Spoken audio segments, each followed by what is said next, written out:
Hi, everyone, and welcome to Flume Stream Entertainment Network for today's matchup, homecoming matchup between the Groveton Eagles and the Colebrook Mohawks. My name is Matt Buteau, and joining me here today at the production table is Brent Coble and our producer, James Duguay. Thank you for tuning in for today's matchup, for being here early for our White Mountains Community College pregame show.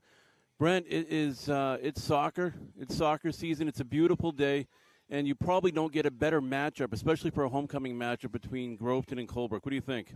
Oh, absolutely. You know, two towns divided by 20 miles or so, and these two teams have a long history, and it's awesome that they play homecoming against each other. Now you're familiar somewhat with these two teams, and there's always a rivalry, regardless of where they're at in the standings and what their records are. What does a game like this mean to the players? I know that they're playing Colebrook as a rivalry or vice versa.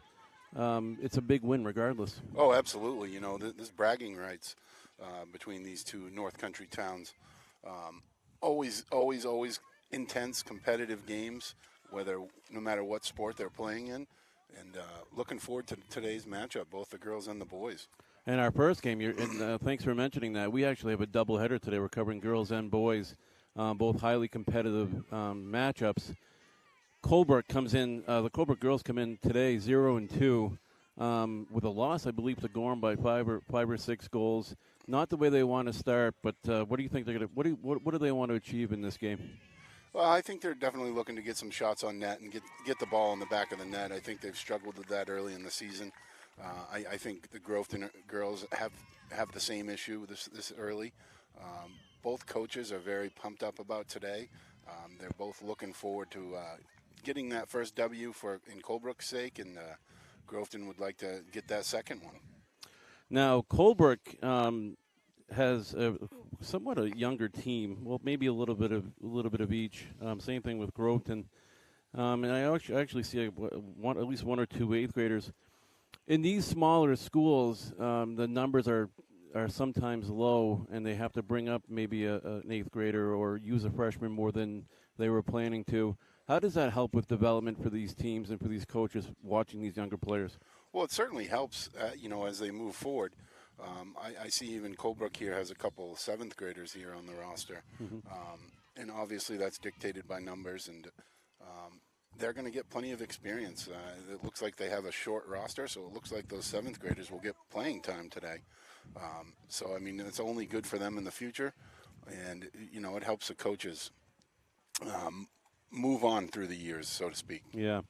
And I don't know about you, but I think, especially at that age, especially seventh grade, eighth grade freshmen, sometimes it's getting out on the field and getting used to the field and the pressure that comes with playing this game, is huge for these players. Oh, absolutely. You think of middle schoolers, and as we were just finished watching this middle school game, the size difference is and physical ability is quite different at that age. So, getting any experience possible and like you said, getting used to that pressure and the intensity of the game as you go up levels gets to be a little bit higher. Especially when you're playing for two really storied schools, Groveton and Colebrook. The rivalry alone, just getting out there and feeling good and feeling comfortable. Absolutely. All right, so we are in Groveton, New Hampshire. We're covering Groveton and Colebrook. It is homecoming day today, big day for seniors, big day for students coming back and athletes coming back. It's beautiful. It's a beautiful day for soccer. And right now you're watching the White Mountains Community College pregame show with locations in Berlin, Littleton, and North Conway. White Mountains Community College provides quality education in your backyard. Visit them online at wmcc.edu. Your adventure awaits. We're going to take a quick break, and when we come back, we're going to bring you the George M. Stevens starting lineups for both teams. Stick around. I used to think college was for other people, but after a lot of hard work and thanks to an incredible support system, now I know I'm exactly where I need to be.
What does joy look like?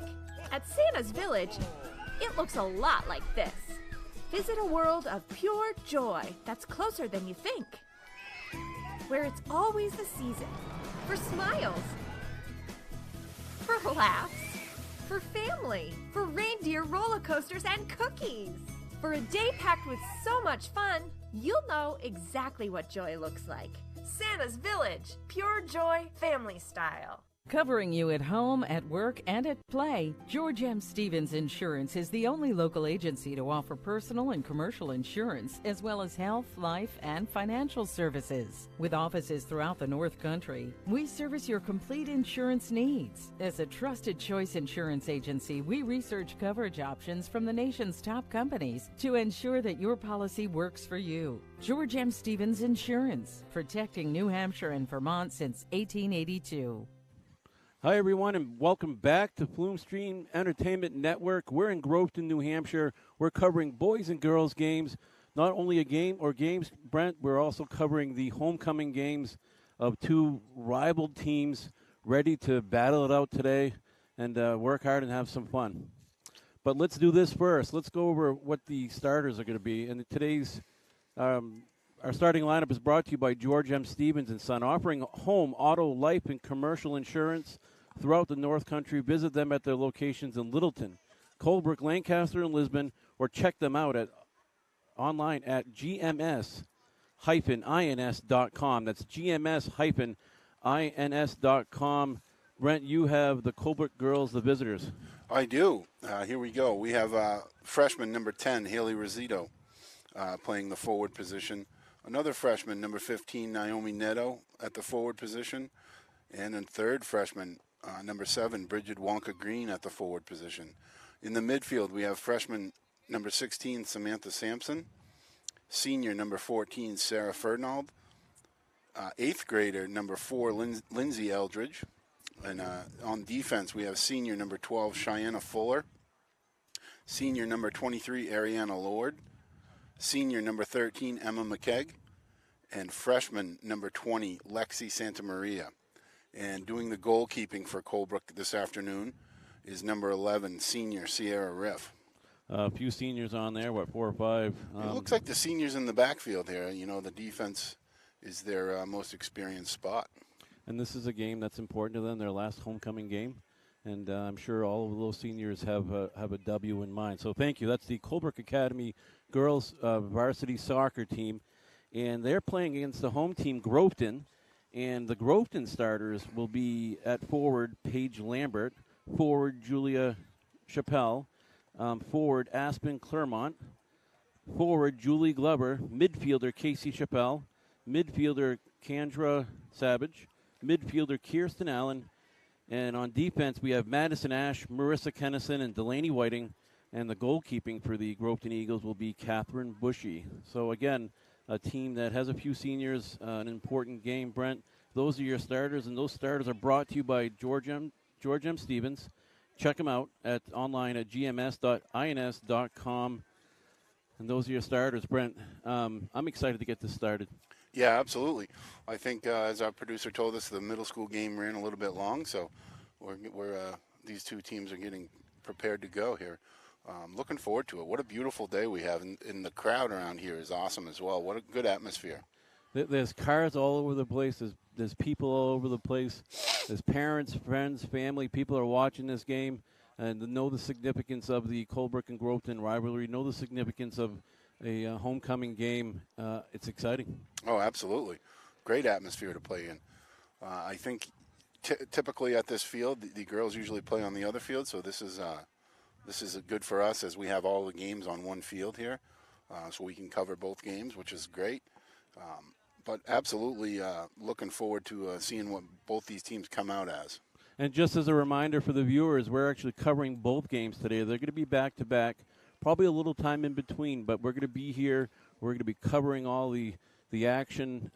Hopefully, we're awfully close to the field, so thankfully we have a big production team to keep us safe if a soccer ball does fly over here. But as I'm looking at the field right now, Brent, and you're a sports guy. You're around many fields and many courts. This is an important time of the game for these two teams. And I like to watch it because, the way you practice is the way you play. Absolutely. Intensity comes right out of the gate. And, as Michael Jordan said, you got to practice harder than you play, and then you're used to that environment and that intensity. Yeah, and, it's also good for coaches and players to take some time, see what their competition looks like, watch that goalie. But it's important. It's an important part of the game to make sure they get warmed up. Heat's not going to be a factor today, but like you said, it's a different field. Is this a bigger field, than the other field? I believe it is. Yes. Yep, I believe it is. So, the players out there will have to get used to playing on this field. Wide open, looks really good. We will be anxious to see how everybody adjusts to the length of the field. And as we were going through the starters, it looks like both teams, both coaches have an experienced backfield. Most of the seniors are in the defensive end on both teams. So that experience should be very good for both teams. Well, and especially leading the backfield. And we've had these conversations before in previous seasons where a majority of your leaders are in the backfield, your goalkeeper.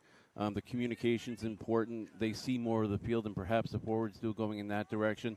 And then, of course, you have the goalkeeper for Colebrook is Sierra Rip, and the goalkeeper for Groveton is Catherine Bushy. Those are important positions. Oh, absolutely. And again, both of them seniors. Yeah. So they've certainly put in their time, so to say. And I'm sure they're well-rounded athletes, and they'll do their job today. They're going to work hard. And I agree with what you said.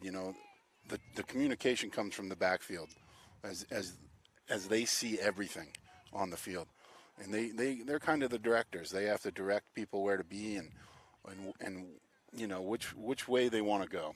And usually that happens. You'll find that, typically I think you might have freshmen, sophomores, and juniors that will play that role. But you'll find strong seniors who have good communication, have a strong presence, and a tendency to play in that backfield, which is important because that's where everything starts. We cover these games, and, that start comes off of a goal kick, comes off of a kick from the goalie herself. That's where it all starts. That's where it all starts to develop. Oh, absolutely.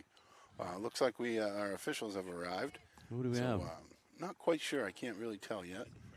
I think one of them's Matt Shannon, I believe. Huh? Yeah, it might be Matt Shannon and Tim, maybe? Maybe. Tim Parrington? Not quite sure. It's funny, especially even with the referees, the officials. If that is Matt Shannon, they also understand what the rivalry is between these two teams. They've covered their games, and the way they ref will be an important part of the game. And I'm hoping that they not necessarily let a lot of things go, but I appreciate a physical but fair game. Oh, absolutely. I agree with you, Matt. That intensity level, blow the whistle early and slow down any not so clean stuff, clean play. Yeah, absolutely. Let's get it rolling with these guys. Yeah. We are on Flume Stream Entertainment Network. We're providing both coverage for both games today for the girls and boys. Colebrook versus Groveton. It is homecoming. It's beautiful out there. And we're going to take a quick break, and when we come back, we'll get things started here. We'll see you in a bit.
Hi, everyone, and welcome back to Groveton, New Hampshire. We're Flume Stream Entertainment Network. We have Division 4 varsity soccer, 2 games, girls and boys, homecoming, Groveton and Colebrook. We're about to get started. Any final thoughts before we get going, Brent? Oh, no, I'm excited to get this game rolling here. It looks like the officials have everything set. And it looks like that may be Mr. A.J. Bray. Oh, there we go. So we have A.J. Bray and Matt Shannon on with the stripes on, if you will. Yeah, they're wearing red today, a little different. Now, we know A.J. from baseball fields. Absolutely. And so he's typically yelling at us, but today we can yell at him. Yes. We're trying. The referee A.J. Bray is pointing out how much we've grown at Flume Stream here. We have quite a production set up, and 6 cameras. 6 cameras. We have monitors. We have you and I especially. That's probably the best part, I think. Yeah, absolutely. And while we're on that, today's replays are all brought to you by Woodsville Guarantee Savings Bank, where they celebrate everything that makes people unique and the same, especially when it comes to banking. Woodsville Guarantee Savings Bank, just like you, member FDIC. And that reminds me of something that's even more important: food. And let me tell you why.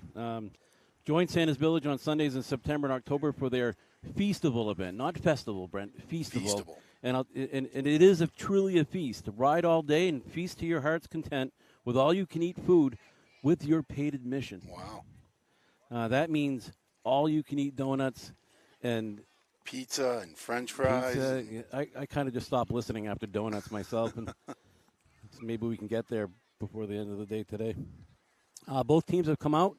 Like we said, we have Matt Shannon and A.J. Bray, coach for the Littleton High School baseball team, who's getting his feet wet here in soccer repping too. Yeah, he does some soccer and some basketball. Basketball, yeah. Keeps himself busy. And like you said, he's not going to be yelling at us today, so that's even better.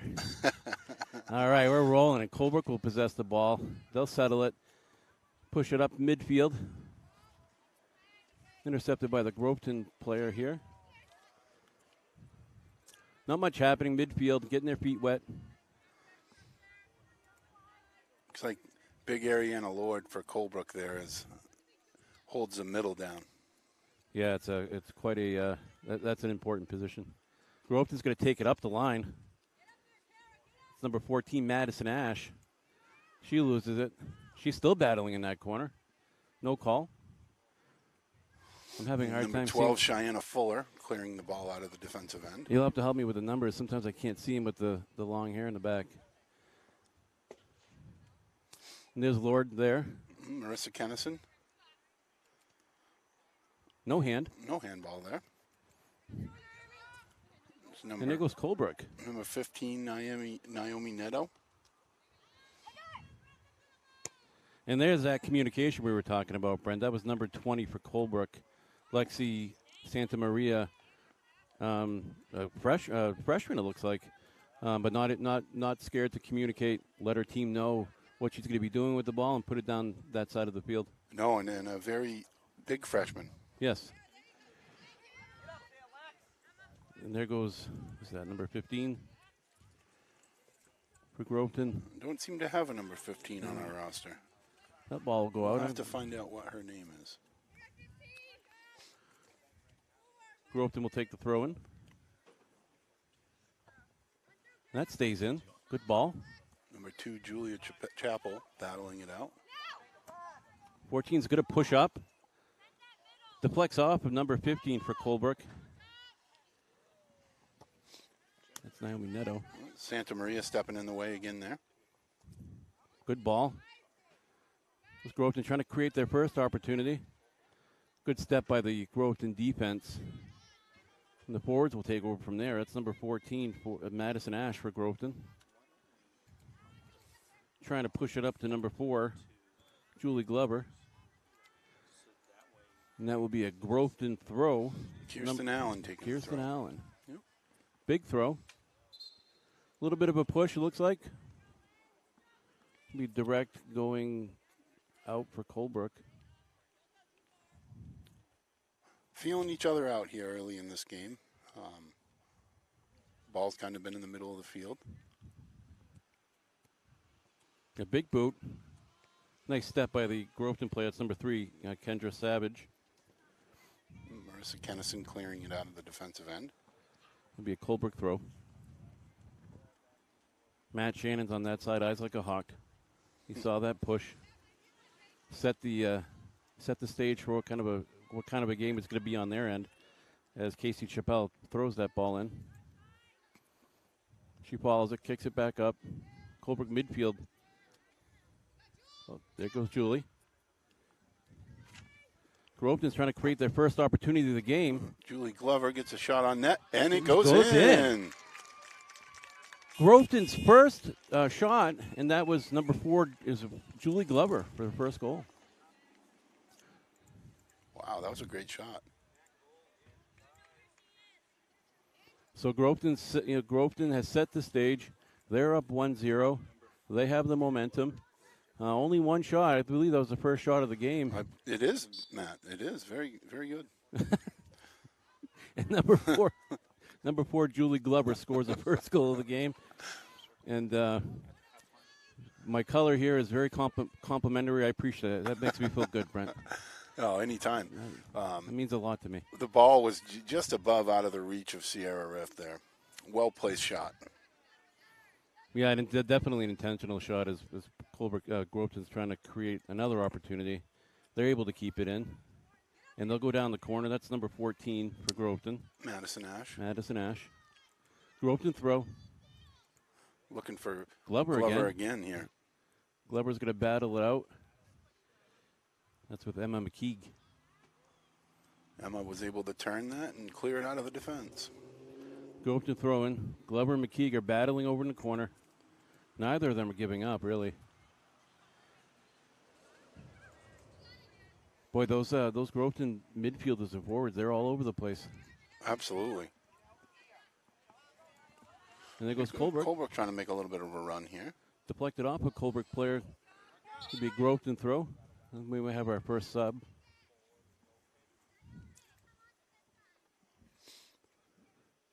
Number 15, Naomi Neto, taking a break, and incoming number 2, Madison Parker, the 7th grader. It was a Groveton throw.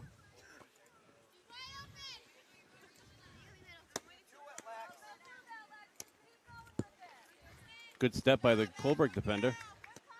But Groveton is there again. Number 6, Casey Chappelle is going into the corner. She still has it.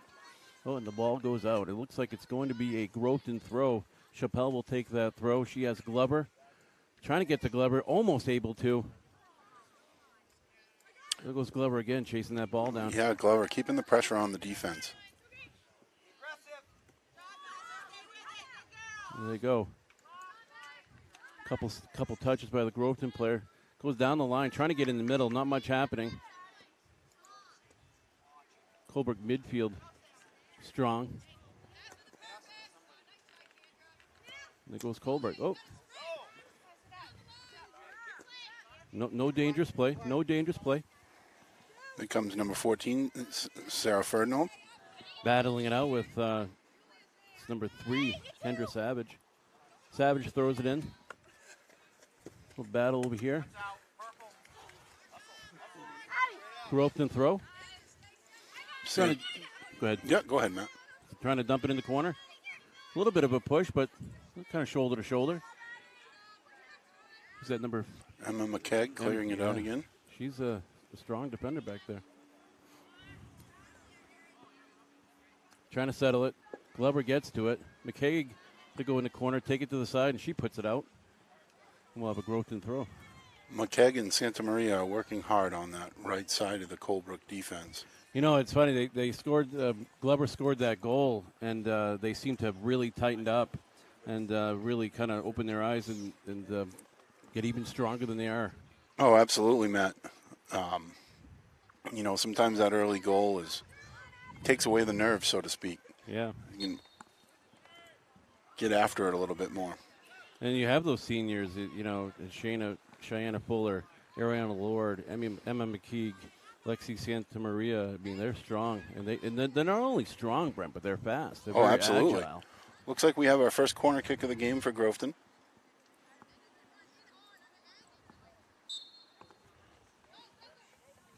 Number 14, Madison Ash, putting it in the box. And Colebrook cleared it. Good step. Oh, out on Groveton. It's going to be Colebrook ball. Sarah Ferdinand taking the throw for Colebrook. Chappelle goes for it. Comes back out. That's Ferdinand going to take that throw in again. We have Chappelle and Madison Parker over here on our side, going shoulder to shoulder. Here goes Groveton. It's number 15. Changes fields. Groveton still possesses, trying to bring it down the side, get into the corner. Still possessing, couple touches, tries to get it across, and it's going to be a goal kick for Colebrook. Is that number 14, Madison Ash, pushing that up the right side? I believe so. That's McKay who's going to take this goal kick.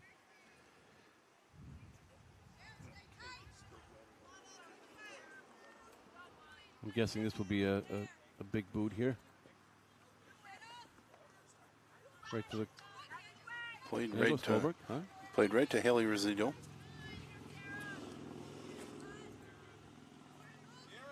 There goes Colebrook. Trying to slip it through and unable to do so. Good defense by Kendra Savage.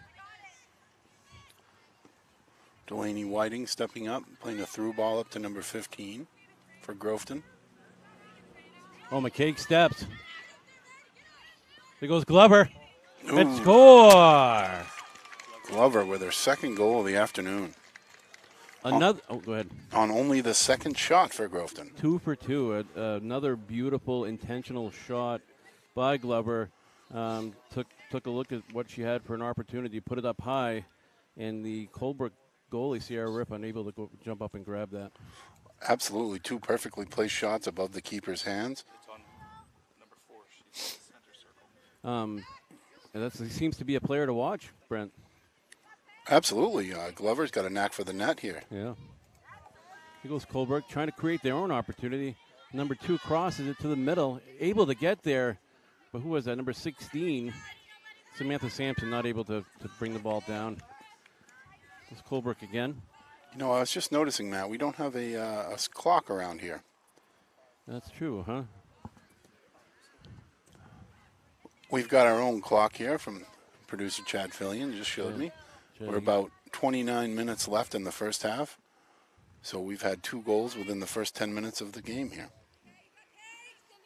Let's go Parker up to Paige Lambert, trying to push it up. Colebrook midfield's there again to push it. Delaney Whiting stepping up and taking care of business in the backfield here. Here's a run for Groveton. Looking for Glover again. I can't. Trying to get it through, huh? Yeah, number 14, Madison Ash. Ash still battling the corner. Ariana Lord stepped up for Colebrook and cleared the ball away. Groveton throw. Glover trying to get there, almost able to. McKay overstepped. Glover's all over the place. She keeps it in. Couple steps, couple touches. Trying to cross it, not able to get there. Lord. Was that Lord? Yep. Kendra Savage trying to put the ball back in for Groveton. Change field. Here comes Madison Parker. Step up by Parker. Put it back on this half of the field. A little bit of back and forth. Groveton still waiting to receive their first shot. Not much happening yet. Parker went a little high, but no dangerous. And Yeah, there goes Colebrook's got to get some shots on net. McKegg clearing it out again. 2 shots, 2 goals here early in the game for Julie Glover. What do we have, 30 minutes, you said? Yeah, we're about 27 left. 27. Yep. Still plenty of soccer. Unofficially, of course. Time's actually kept on the field by the officials. That's deflected off of a Groveton player. will be a Colebrook throw-in.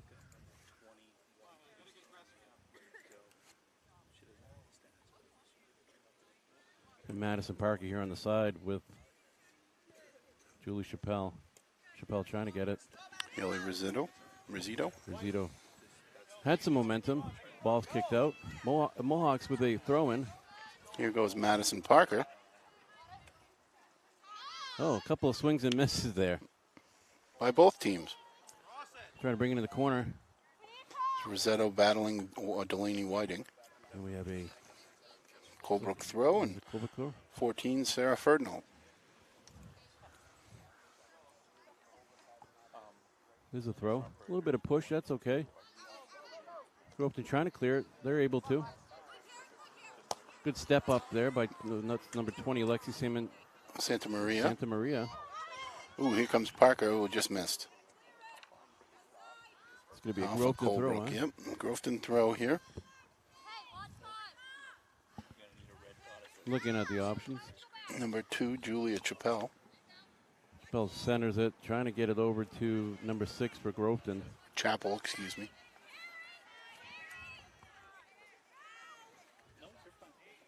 Haley Markey, number 6 on the side.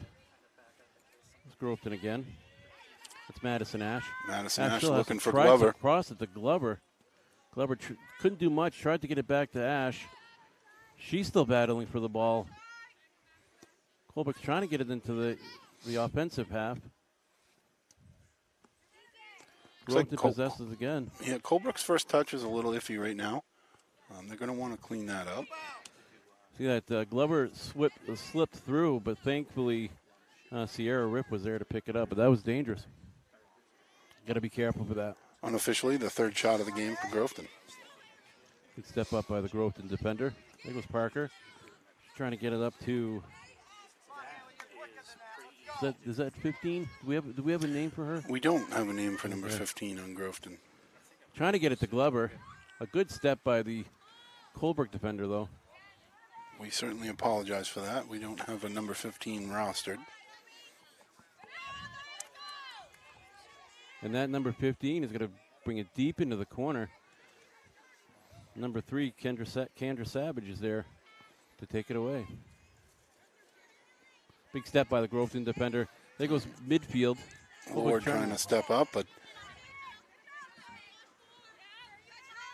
Paige Lambert cleaned that out. Looking for Glover again here. Trying to get it through. Change fields. Does Maddie tries to send Glover, unable to. Glover's going to try to chase it down, and that ball's going to go out for a goal kick.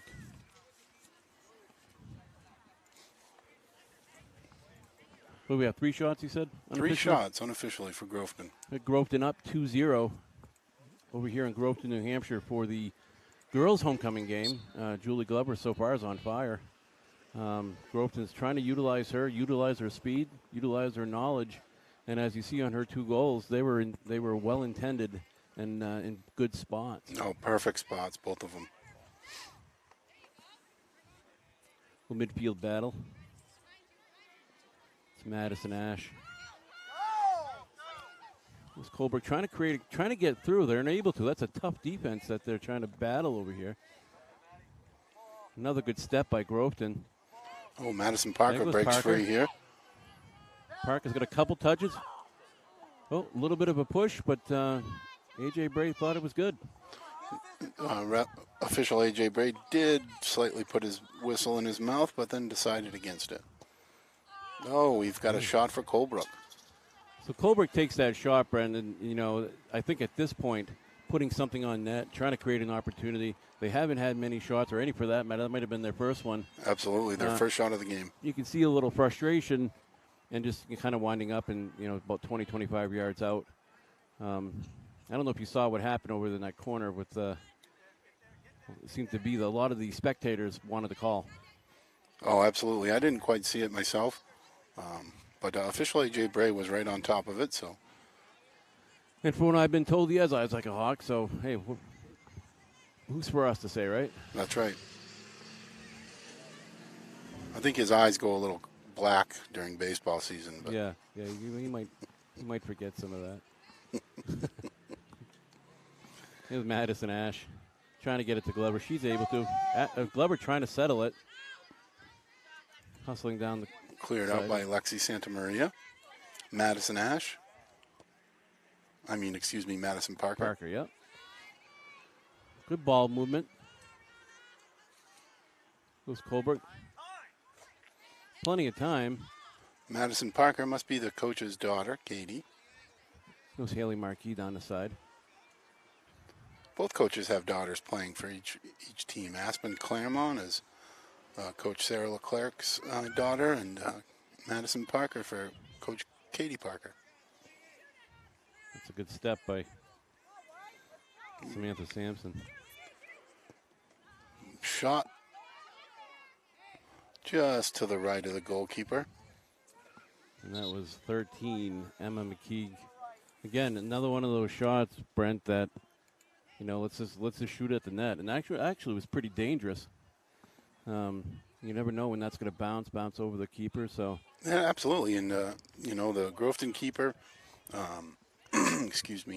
Catherine Bushy, hasn't really been tested yet this afternoon.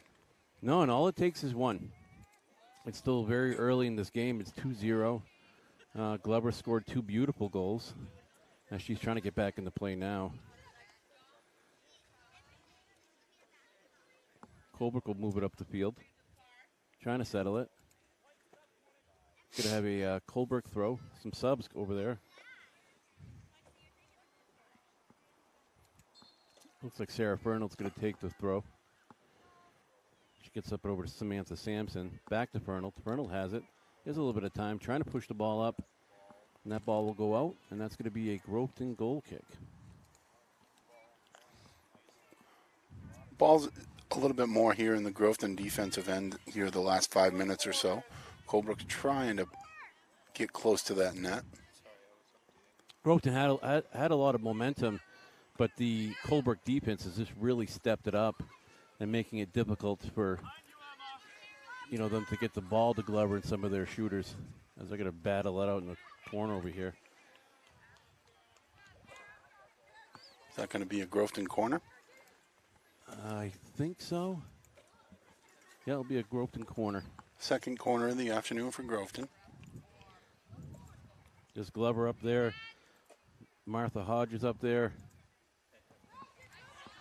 Ball right into the front. Keeper nice. Sierra Riff comes out to clean that up. Well Sierra done. Riff, that's so important position and leader out there communicating with their team, letting them know, hey, I got the ball. That's an important fundamental. Kendra Savage holding down the middle here for Groveton. Another step by the Groveton defense. Delaney Whiting. Ball played to Madison Ash. Madison Parker. Yeah. Beautiful cross across the middle by Madison. Rosetto. There's a chance. Cleaned up by Bushy. Bushy grabs that ball. Colebrook's first legitimate opportunity. Started off by Parker with that beautiful cross play. She's wireless, okay. Absolutely. That was a great cross by Madison Parker. Just a one-touch cross, too. Beautiful. Doesn't take much. And if you look on your roster here, she's a 7th grader. Brent. Absolutely. As we said before the game, they're going to get their time in as Colebrook's roster isn't very deep. I think Parker's going to pick it up again. She's going to let it go by. She's going to try to keep it in. Good hustle by Madison Parker. Not able to do much with it. Groveton will take the throw. Trying to get it to number 2 for Groveton. That's going to go out. Colebrook will take the throw. Lexi Trying to get it back. Santamarina down to Parker. Trying to get back to Parker. Delaney Whiting steps up. Good ball. Bushy's going to come out and grab it. Bushy Yes, she cuts is. that off before anything can happen. Yeah. Colebrook attacking the net more here. I'm sure Coach Parker is liking this. I was looking at her daughter, right? Yeah. Parker. That defender, she's probably 8 inches taller than her. Oh, it's to Glover. Glover has it again. Over the net. Just over the net. Glover was wide open. She also had 2 forwards that were close to the net. I'm not sure if there was a miscommunication, Brent, but can't let that happen. No, absolutely. And as we hear some of the crowd yelling, kind of something we saw the other day where Jack scored 4 goals for Gorham boys the other day. And we were talking about keeping him open, and that's the stuff we're hearing here. Don't let Glover be open.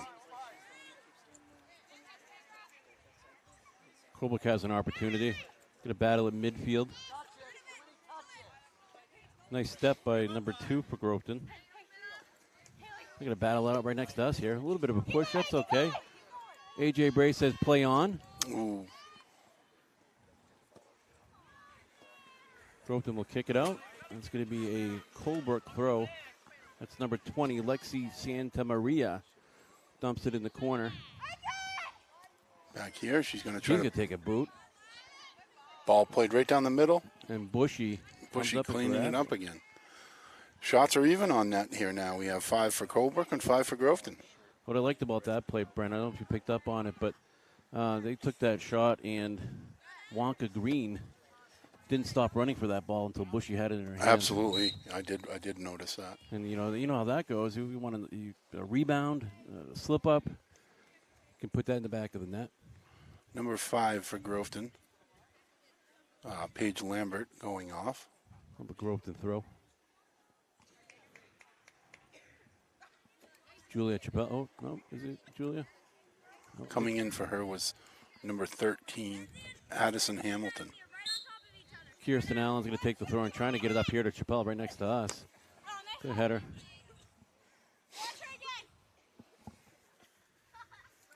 That's going to be Kirsten Allen again. Trying to get it to Chappelle. Not able to.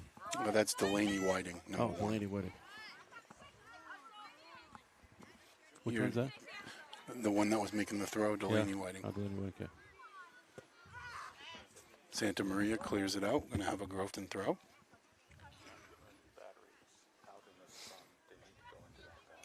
Number 2, Julia Chappell. Looks like number 3, Kendra Savage, is going to take this throw. No ball boy or girl today, Brent? No. Which is strange. They had ball boys for the middle school game. That's illegal. Back foot came up. White throw. A.J. Bray, eyes like a hawk over here. Saw that leg come up, saw that foot come up, and it's an illegal throw-in. Colebrook will take that, and I think we have a couple subs there. We get Matt Shannon slowed it down a little bit, wants the subs to come out. Colebrook will retake that throw off the illegal throw. That's Lexi Santa Maria. Strong soccer player, that's for sure. Here goes Groveton.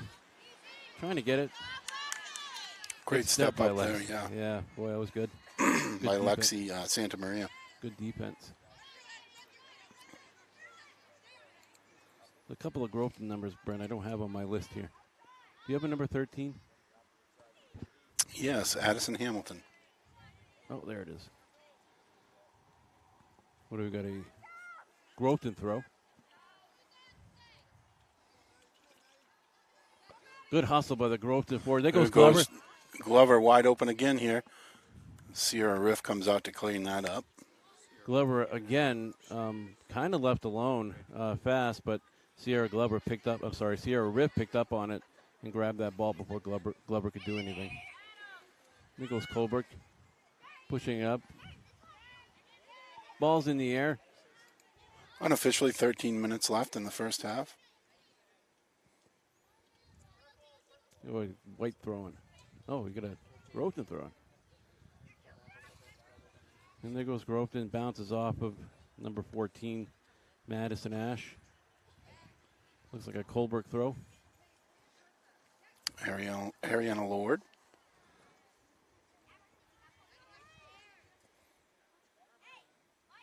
A Groveton throw. We got a 2-0 game. Glover with 2 goals, 2 beautiful goals. Colebrook's not able to do much at this point. More momentum for Colebrook. Absolutely. You know, they've certainly been keeping the ball up here on this side of the field, and no real quality shots on net, but they are starting to get there. And you never know. You put that ball on net, it could go in as Glover slips it up to the forward. She's trying to cross it, not able to do anything with it. That's number 14, Madison Ash. Glover and Ash working good together today. Very, very well. And then you had Emma McKegg cleaning that up again from the defense on the Colebrook Huge. side. Huge. Ooh, ball in front. Oh, Ooh, nice save. Beautiful ball there. Not quite sure. The number was across the field. I couldn't see it, but great cross. great cross and great field awareness by the Colebrook keeper, Sierra Rip.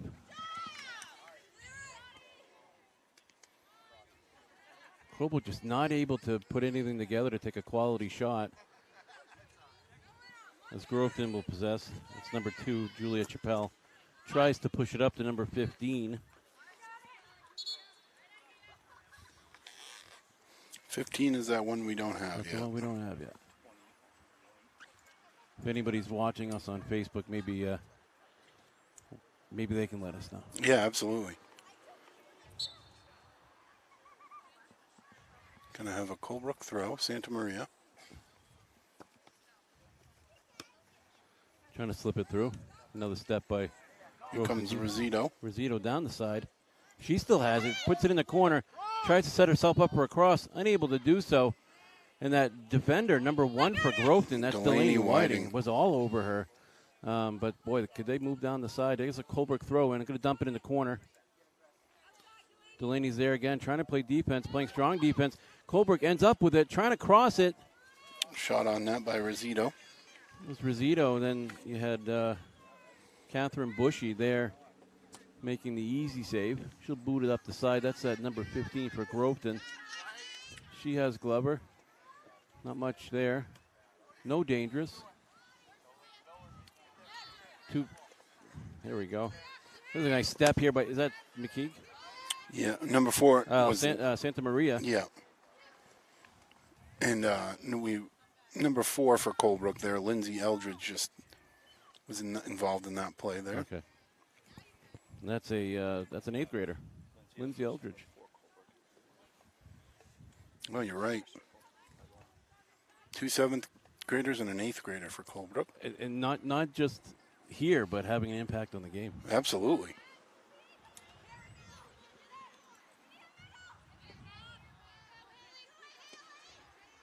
Good step by Groveton. Here's Eldridge again. Let's see how 15's bolting down the field. She has Glover. She takes a look, couple touches. Oh, a good cut.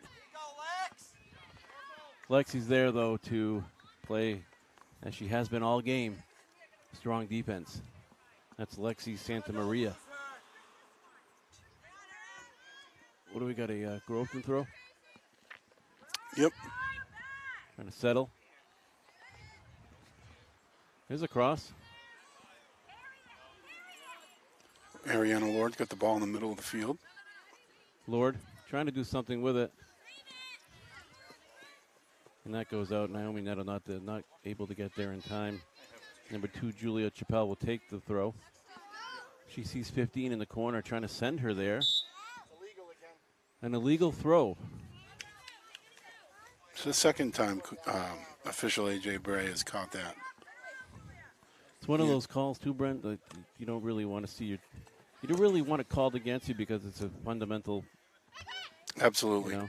And it's one our colleague Rick Bedell was speaking about on Facebook the other day, that officials don't call it very much. I wonder what Rick's up to today. I wonder if he's watching. Oh. Colebrook's going to have an opportunity. Couple touches.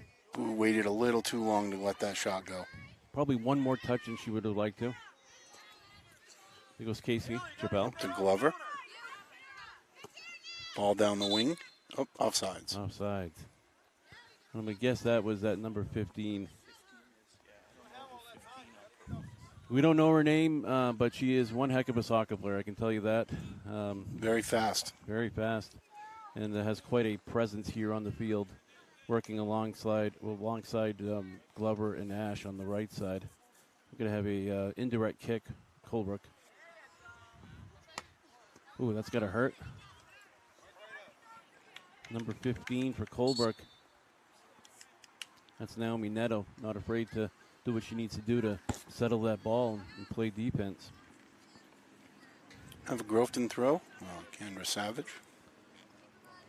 Savage takes a look. She has 15 in the corner. She has Glover in the middle. She's got to hold up. We have some substitutions going on here. Savage tries to dump it in the corner of the 15. Ball bounces around. McKegg cleans it out. Very good throw there by Savage. McKegg has quite a presence out there too, huh? Oh, absolutely. Good defense. They'll throw Glover coming on this side now to try to create an opportunity. It's going to be another Groveton throw.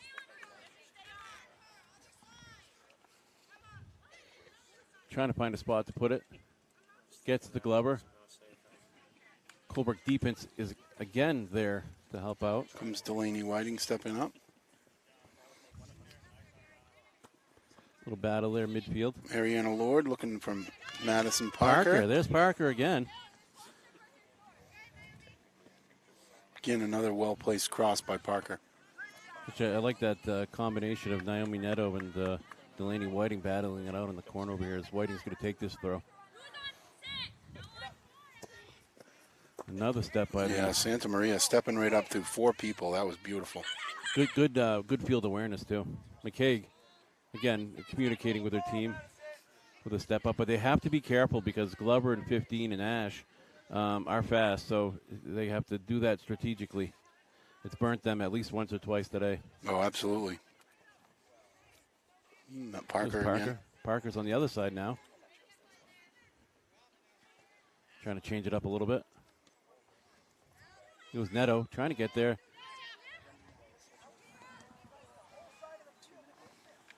Everybody kind of jumping up for that ball. Colebrook ends up with it over to Parker. She's going to try to bring it to the corner. 7th grader. 7th grader. Ooh. And she's not afraid.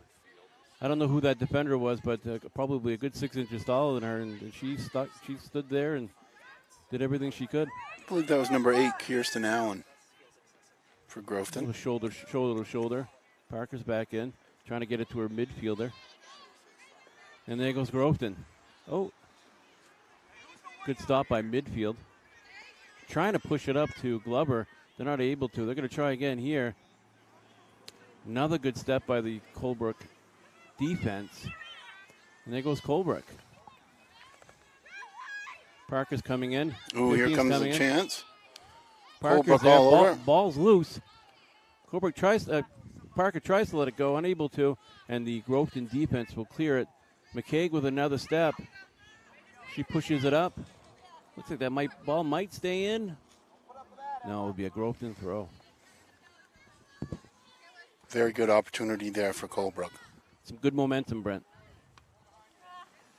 We'll have another Groveton throw. That's Delaney Whiting. Whiting looking at her options. Sees 15, but McKegg steps up to intercept it. That's a Colebrook throw. McKegg will take it. Ooh, long throw from McKegg. She dumps it in the corner. Played out by Marissa Kennison.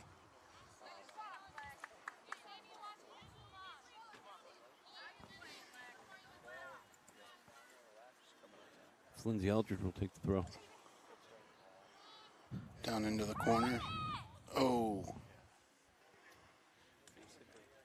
What do we got, a goal kick? Yeah. Yeah, goal kick. Naomi Neto just lost the ball at her feet there and rolled out of bounds. Off a Colebrook defender. It's going to be a white throw. Down the corner.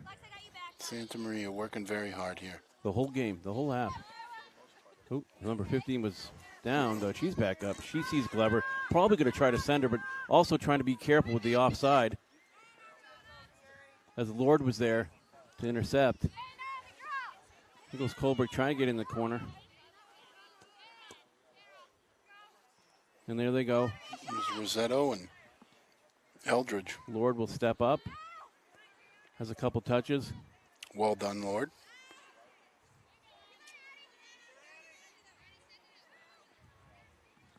We got a, what do we got? Oh, number 15 was still down. Oh. think she got excited there when she saw the ball alone and got up. And A little more energy there. Yeah. I got enough in me for one more. Yeah. One more run. Because I was looking that she was down on her knees and all of a sudden popped up and went. Yeah. Have to appreciate that in a player that's sees an opportunity, maybe a little injured, but still willing to do what she needs to do. Absolutely. Is that another player down, Brent? I don't believe so. Casey Chappelle, I thought she was. Looks like number 15 was holding the back of her head. Hopefully nothing serious. That's always scary. That's freshman Naomi Neto, who is has also had quite a presence down here on our side, especially as a forward. Oh, absolutely. The Colebrook throw, and we'll bring it back to defense. McKeague is there. Got to be careful, though. Got to be careful. It's that first touch. You got to keep it at your feet. Just that speed of Glover, too. It almost there's a sense of urgency. Then you find yourself making a little mistake there. Absolutely. Yeah. That pressure she's putting on there is constant. Kendra Savage. Like to see Savage settle that ball there. Absolutely, yeah. Kind of with a little more intention. Maybe switch the fields there. Yeah. But easier for us to say, right? Sitting on the side. That's right. We're sitting over here. Colebrook's still moving forward. Parker's looming around there. You see Parker, number 2. Switch sides again. Yeah. Another step by Lord. Lord's going to send it the whole way. Bushy's going to clean that up. Bushy picks it up. And you watch that Parker. She was waiting for a ball that maybe get squabbled out of the hands. There's McKeague. Unofficially, we are under a minute. Nothing called. We have another play down. Hey, did you see that play by McKeague? She came in there looking to kick the ball, and she ended up heading it. Who do we have down? You have a Colebrook player down.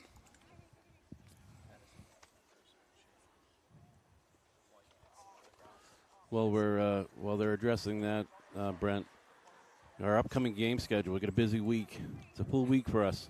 Coming on Wednesday the 14th, we travel to Moultonboro as the Panthers take on Pittsburgh Canyon Yellow Jackets in a 4 p.m.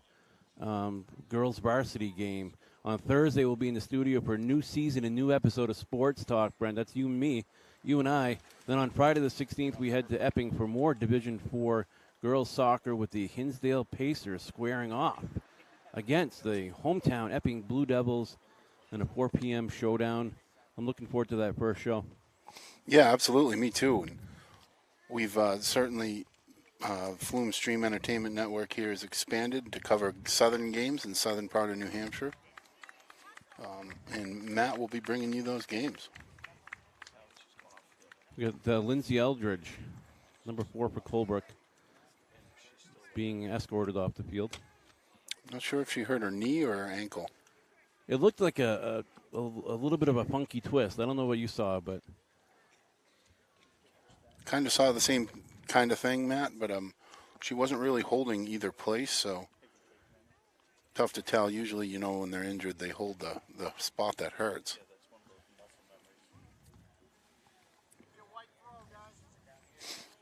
Going to have a Groveton throw.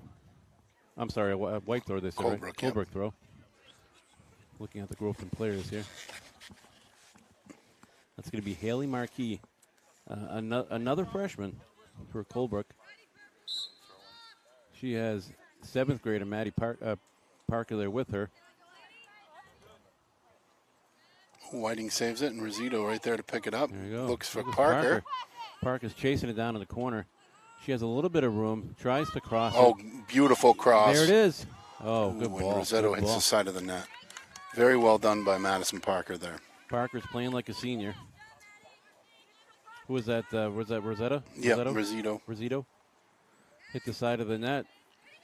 Not quite sure on the pronunciation, but one of them's right, I believe. Groveton trying to push another step by McKeague. Here's Rosito again, looking Rosito. for Parker. Parker gets there. Oh, Delaney Whiting cuts it off. Whiting, good defense. And we're going to have a white throw. Colebrook will take that throw. Try and get it to Parker. Whiting there again. Pushes it up. Santa Maria puts the ball back down the middle. Kendra Savage stepping up to clean it out for Groveton. Looking for Glover, and then Lord stepping in. Glover and Lord going at it there in midfield. Both working hard. And there goes the young Colebrook players who are having quite a presence on today's field. The battle here on the side. Groveton wins, trying to get it over to Glover. McKaig's there. Made sure not to let it go by because Glover was on her way. McKaig up to looking for Parker. Get a Groveton throw. Whiting's going to take that. Time kept on the field here by the officials. Your unofficial less than 2 minutes, right? Well, our clock has run out, but there was a couple of stoppages for injury. Yeah. Almost got me. There it is. So at the half here, Matt, we got Groveton. We got Groveton 2-0. Glover with 2 goals. A little bit of momentum on each side. Saw more of a presence from Colebrook, but we're going to talk more about it when we come back, and we're going to be bringing you the Santa's Village halftime show. We'll be right back.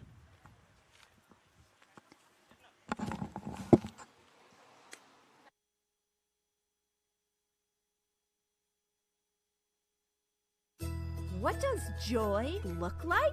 At Santa's Village, it looks a lot like this. Visit a world of pure joy that's closer than you think. Where it's always the season for smiles, for laughs, for family, for reindeer roller coasters and cookies. For a day packed with so much fun, you'll know exactly what joy looks like. Santa's Village, pure joy, family style. I used to think college was for other people, but after a lot of hard work and thanks to an incredible support system, now I know I'm exactly where I need to be.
Covering you at home, at work, and at play, George M. Stevens Insurance is the only local agency to offer personal and commercial insurance, as well as health, life, and financial services. With offices throughout the North Country, we service your complete insurance needs. As a trusted choice insurance agency, we research coverage options from the nation's top companies to ensure that your policy works for you. George M. Stevens Insurance, protecting New Hampshire and Vermont since 1882.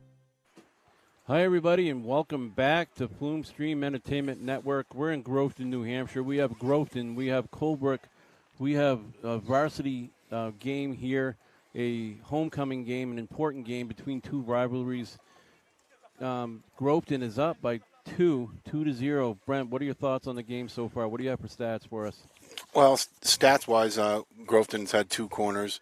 I've unofficially 7 shots for Groveton. Colebrook's had 8 shots unofficially. Obviously, in both goals today scored by Julie Glover. Pretty much identical goals. You will see those on our replays today, and replays are brought to you by Woodsville Guarantee Savings Bank, where they celebrate everything that makes people unique and the same, especially when it comes to banking. Woodsville Guarantee Savings Bank, just like you, member FDIC. Matt, I'm going to say that Coach Katie Parker is, talking to her team and telling them, the second half of the first half there, we stepped up, we played a little better, we put some shots on net, we were able to break through the Groveton defense. So she's got to be encouraging more of that looking into the second half.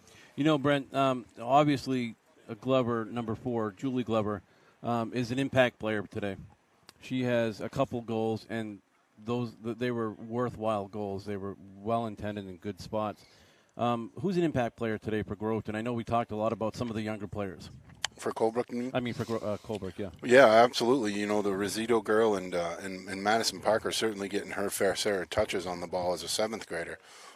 She's not backing down to those big defenders, and she's put the ball twice, if I can remember correctly, right on the foot of someone in front of the net. Yeah. Certainly she is improving every minute of the game, and as we said before the game, getting those 7th graders minutes. I mean, she looks like she's well seasoned as a 7th grader. Well seasoned, working hard. A good majority of the players that she's playing against are probably 6 inches, 8 inches taller than her, not giving up, not being afraid. Let's talk a little bit about Colebrook defense. Sometimes they're playing really well, and sometimes you had mentioned, that one touch, making sure to get the ball out. Yeah, the first touch, definitely Colebrook needs to keep that ball closer to their feet. The first touch, as you know, is very important. You want to settle the ball down and get it to where you can comfortably make a pass or make a move.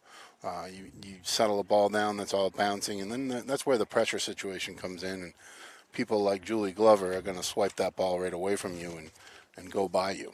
We talked about the leadership, especially for Colebrook and their defense. They're all seniors, and they're all strong, but they're very agile, and their field awareness is what you would expect from a leader, what you would expect from seniors. Oh, absolutely. As we said before the game, both defenses are pretty upperclassmen strong, so to say, and obviously both coaches decided to start their teams that way, and they want to be strong in the back and move it up to the front. Sierra Rip has been challenged perhaps more than Catherine Bushy.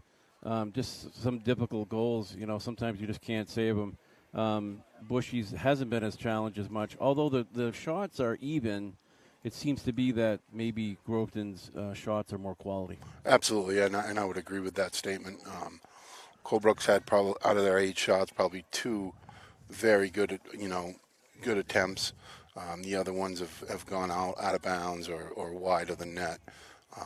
But yeah, as I was saying, they've got to be encouraged. Coach Katie Parker's got to be encouraging her girls to keep pushing up there and getting shots on net. You got to challenge Bushy. As you said, she really hasn't been challenged yet this afternoon. And if you're Groveton, you're probably telling your team we've got to do what we did well in the beginning of that game and continue to do that. There were spots in that game where the game was basically played in the middle of the field for 25 minutes or so with no shots here either way. How do you defend a player like Julie Glover? Again, we don't know who that number 15 was, but you have Glover, you have number 15, and I believe you have Ash. For as strong as a defense that Colebrook has, the Groveton offense is fast. They are fast, and it's, it comes right down to what we talked about before the game is communication. Mm-hmm. Those Colebrook defenders have to communicate with each other, especially to know where Glover is at all times. You can't leave her open. Obviously, she's shown what she can do with the ball if you do leave her open and give her space and time. So you got to communicate, and the communication's got to be there, and you have to rotate as a defense. If McKegg has to go out and clear up the corner, the fullback from the other side has to come in and cover the middle. And I think both of those instances, the fullbacks were a little bit slow to get to Glover, and Glover made them pay. Yeah, and you want to keep your shape. If somebody comes out, somebody comes in, make sure you're protecting your keeper. And, those goals that Glover scored, not much you can do, but having a presence and not getting beat to the ball will be important. Talk a little bit about, as we get things going here, but a little bit about momentum for these teams. What do these teams want to do within the first 2-3 minutes of the half? Well, I think if you're Colebrook, you got to come out and ramp up the intensity. The intensity level has got to go up, and that's got to go with all 11 players on the field at a time. If you're Groveton, I want to say you want to do the same thing. You want to play your game. You want to have Colebrook back on their heels as they were at the beginning of the game. A quick goal here from Groveton could really change this game, and vice versa. Yep. A quick goal from Colebrook here could really create momentum for Colebrook moving forward this afternoon. For a game that's about momentum, exactly. You score that goal, get that momentum. The players are coming out on the field. I just want to give a quick shout-out to our halftime advertiser, Santa's Village. The halftime show was brought to you by Santa's Village. Find your inner elf at Santa's Village, the Christmas-themed amusement park in Jefferson, New Hampshire. Pure joy, family style, and just as a reminder, join Santa's Village on Sundays of September and October for their Feastival event. Ride all day and feast to your heart's content with all the food you can eat, including in your admission. That means a lot of donuts. Sounds good to me. Ooh, Groveton right up on here, and Sierra Riff up to the challenge.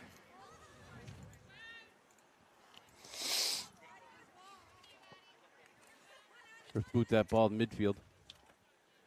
Again, a lot of that just kind of back and forth. Same thing that we were seeing at the end of the last half. Absolutely. McCaig's still in there, trying to push it up, gets it off to the right side. Here goes Groveton, trying to chase it down. They have it. Ooh, Groveton in the corner here, puts the ball up middle. Sierra Riff comes to clean that up. 2 quick shots here early in the second half for Groveton. Now you touch upon that momentum. First things first, you got to take a shot. You got to take a good shot. They get the first 2 shots of the half. A little momentum going their way. Absolutely. When first 2 shots in the first 2 minutes. Again, we talked about intensity and pushing the ball up the field, and Groveton seems to have their little swagger back here. Paige Lambert's in the corner. She still has the ball. She has some time trying to cross it over to Glover, not able to do so. I think she could have kept that ball at her feet a couple more seconds and brought that in, as she had no defenders near her. Maybe take a shot, deflect off the goalie, and Glover would have been there for a rebound. Either that or McKegg's got to step up there at one point or another. She can't let her walk in alone. Then you dump a pass across to Lambert. To Glover, excuse me. And like you were talking about, you got to stay your shape. You got to make sure if somebody steps up, you step in. Absolutely, at all times. It's a lot of commitment and it's a lot of running. And a lot of awareness. For me, commitment and awareness is easy. It's the running I have a hard time with. Yeah. Agreed. And it's funny, you mentioned momentum. You would hope for momentum coming from Colebrook being down by 2, but the momentum doesn't stop with Groveton. They want to go up by 3. They want to go up by 4. So. Oh, absolutely. This game is tight, and as you know, as we saw in the first half, goals can be scored quickly. That's Samantha Fuller with a throw-in, communicating to her team, trying to get it down the side. Goes Groveton, pushes it up. McCaig's going to race with Glover. Glover's going to get there, trying to get around McCaig. McCaig takes it from her, puts it out. Good little battle there in the corner. McCaig's still down. Glover throws it in. Little shoulder-to-shoulder action there, huh? A little bit. Groveton trying to keep up the momentum. Kendra Savin's going to put the ball back in the middle. Ooh, little deflection, and here's Glover and McKeag again. Now, very, very smart. McCaig's smart with that ball. There's not much that she can do. She's probably not going to beat Glover to the ball, so she puts it off to the sideline to make sure that there's not a corner kick either. Absolutely. Good heads up. Glover with the cross. Oh, that one's going to bounce. Ooh. Dangerous. Glover trying to place the ball in front of the net. Sierra Riff comes up and grabs it. Groveton has the momentum so far. As Colebrook actually pushing it up. A little more physical this half. That's okay. Yeah, absolutely. And as we talked at halftime, the intensity level has to rise. And, shoulder to shoulder is legal. Things have to be more intense and done with a purpose now.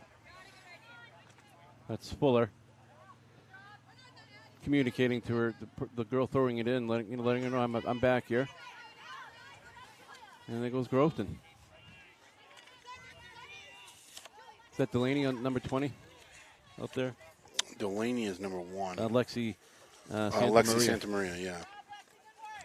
Freshman Lexi Santa Maria playing like a senior. Good, strong, athletic defender. Groveton pushes it back. That was well played by Groveton. Colebrook here with a little chance. Rizito up to Parker. Parker back to Rizito. Marissa Kennison there to clean it up and clear the ball. And you mentioned something that's important for these types of games, or really any game or any sport. It's simple fundamentals, Brent. Oh, absolutely. Keep the ball at your feet, pass to the spots you're supposed to pass to, and be where you're supposed to be. And as you've said numerous times throughout this game, hold your shape that your coaches are looking for, and good things will happen. Those opportunities will come as a little battle here. No hand. A little bit of a push, but that's okay. There goes McCaig. Yeah, Kirsten Allen doing her best job there on the right defense for Groveton. Is that Parker back out? Parker is back in the game, and now she's looking to get the ball to her. We got an obstruction call by Matt Shannon. It's going to be an indirect kick. You see the officials both put their hands up, letting the field know that it's indirect, meaning that it has to touch one more player before it goes in, Brent. That's right. That is right. That's an obstruction call. And there's the indirect. They touched it. McCaig takes it. And shot on net from McCaig. Shot on net. It's an important shot. Is that the first one for them? Yep, first one this half. And as you said, it is an important shot. You want to see Bushy get some work. And you've got to test her. McCaig, one touch too many. Again, we've talked about that all afternoon. Now, we'll let this play finish, but there goes Glover. Wide open. Glover will have it. She'll take a shot. Great save by Sierra Riff. Sierra Riff comes out, uses her hands, pushes it out. Glover all by herself. But going back to that shape, Brent, you saw McCaig step up, and that led to only having 2 defenders for Glover to beat. Yep. And Sierra Riff with a beautiful save. Groveton with their first corner this half. Ferdinand able to clear it out.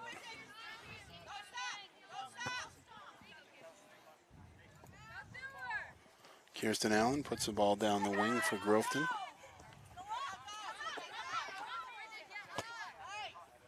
Goes Colebrook. Oh, good step. Got to get there quick. You got to get there first. Colebrook's pushing, continuing to push. Having a hard time seeing around the... Looking for Rizito here, battling it out. Good soccer, good battle, huh? Good step. Get some more. We'll get some physical play here. There's Lord. And we're going to have a white throw. We'll have some subs come in. And next to me here for Colebrook, that's Emma. Oh, no, I'm sorry. Subs coming in for Colebrook are number 15, Naomi Neto, and number 6, Haley Marquis. Lord takes the throw in.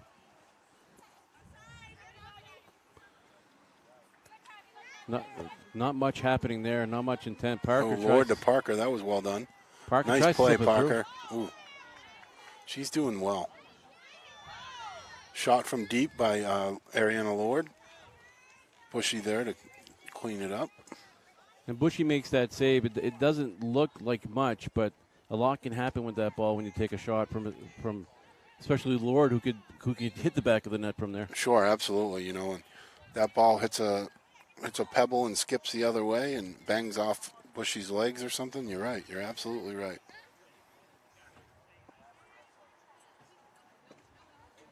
Here goes Groveton. That was Santa Maria, right? Santa Maria. Like to see more intent. I understand moving that ball up, but you'd like to see more intent, though. Yeah, we got to move forward towards the goal here for Colebrook.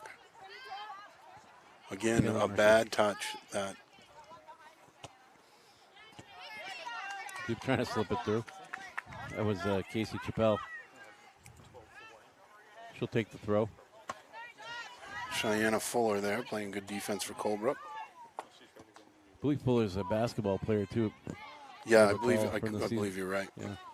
Seems like a name that we've said a few times throughout the year. It was Lord. Tall and agile. Getting that first touch. What are we doing here? Oh. Keep going. Got to keep moving forward. We get a goal kick. Goal kick for Groveton. Colebrook has yet to have a corner in this game today.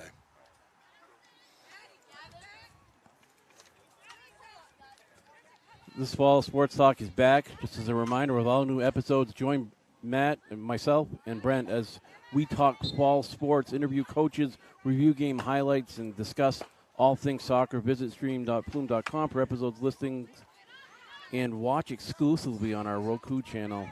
Executive producer Chad Fillion not stopping as far as all the options that we have to watch these games. No, absolutely. Number 18 for Groveton checked into the game. That is Miley Kennison. There's Parker on the side again. Not afraid of anything, really. No, Parker's battling, that's for sure. It's great to see out of a 7th grader. And as you said earlier, she is not afraid. And there goes that speedy Groveton offense, trying to get over to Glover. She's able to. Glover has a couple touches. McCaig's there to take it away. Glover still has the ball, trying to maneuver something with it, not giving up, battling McCaig. Well, I love to see that on the field, people working hard, Brent. Yeah, that's actually Cheyenne Fuller and not McCaig. She did a great job there.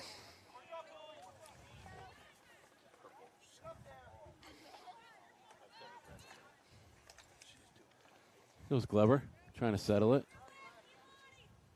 Colebrook able to move it out. Parker's up to there. Parker. Parker's going to try to slip Plays it through. it across. Parker all over the place right now.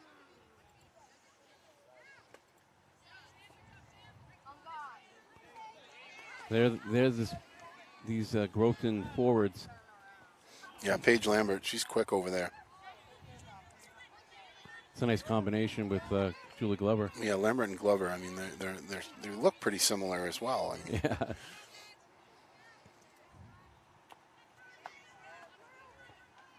Is that Addison Hamilton on our side? Oh, that's number 12. Can't see on number 10.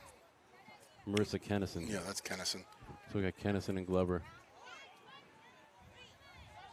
There's Colebrook.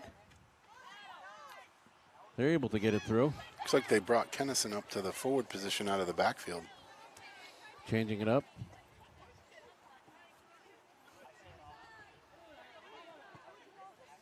Groveton again able to get it down the field. You know, Groveton knows as well. They need more goals. 2 is never enough. Not enough. And this is a good Colebrook team. If you make any mistakes, they're going to capitalize. Kennison. Get a white throw.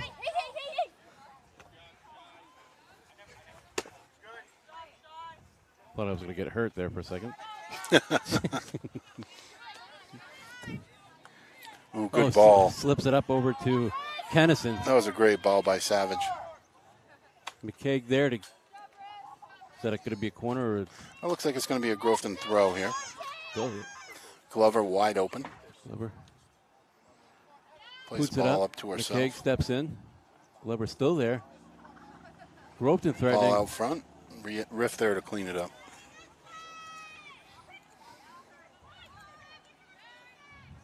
Riff takes a look. Going to go down the right side. Good ball by Colebrook. But not much happening after that, though. As Lord. Oh, well done, Lord. Settle the ball down. That's what we need to see.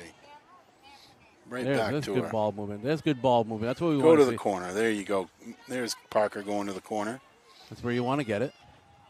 Battling with Miley Kennison. What do we have here? A goal kick. That's that fundamental soccer we were talking about. Wasn't fancy. Started off by Lord. A little give and go. Put it to your fast forward in the corner and see if you can create that opportunity. Oh, absolutely. You know, and all done well with composure there. And you know, I think Colebrook needs some more of that. And it's almost you almost want to see it more from both teams. Absolutely. No, you're right. It's keeping the ball on the ground. And as we talked about earlier, when the ball's at your feet, it's a lot easier to make passes or moves than it is if it's all bouncing. Colebrook's got to keep their shape. They almost got burned again. Very aggressive defensive line here that most of the time can be really effective, but as we can see in this game, they got burned a couple times. Lord stepping up. Ooh, little ping pong action off the face of a Groveton player who's down. They're going to play. Groveton has possession, and she's going to put it out. Looks like one of the Groveton players got hit in the head by the ball. Yeah, I think it was kind of a little ping pong action there.